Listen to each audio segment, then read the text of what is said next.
I never thought my life would lead me into the woods, hauling miles of cable through muddy trails like some kind of unpaid Boy Scout. But that's exactly where I ended up.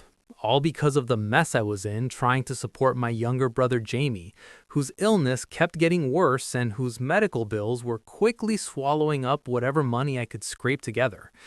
I was a delivery guy, barely scraping by, and every hustle I tried seemed to fall apart. One day, a shady friend told me about this new gig, something called cabling, where you literally walk deep into the forest and string thick cable between large metal cubes for this thing called the quantum trading market. The pay was obscene if you could finish the job, far more than anything I'd made in years. I was desperate enough to take the plunge. I signed up through this company called CBLR, armed with a medallion that let me log into the system. At first, it felt like a dream, until I set foot in the woods and saw what the job really was. The terrain was brutal, the cables heavy, and the clock unrelenting. And worst of all, little robot cablers, tiny tortoise-like machines, were everywhere, racing along the path and stealing your route if they beat you to the next cube.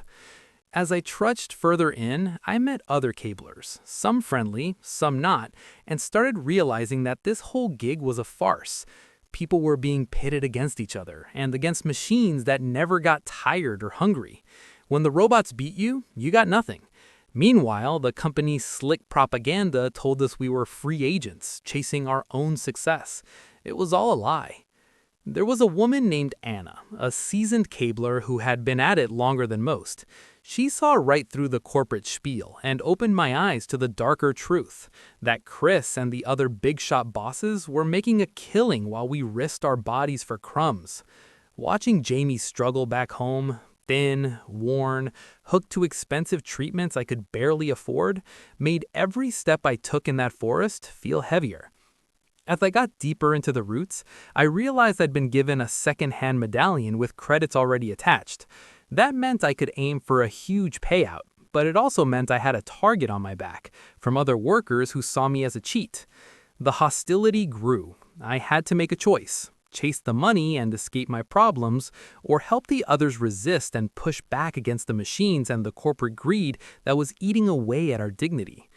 By the end, I ended up doing both, ripping into the system's absurdity and trying to fight back with the others where we could. It wasn't the classic hero's revolution, and it certainly didn't end with a neat victory. But in that chaos, I learned something about what it really means to struggle and to connect with other people who are fighting the same uphill battle.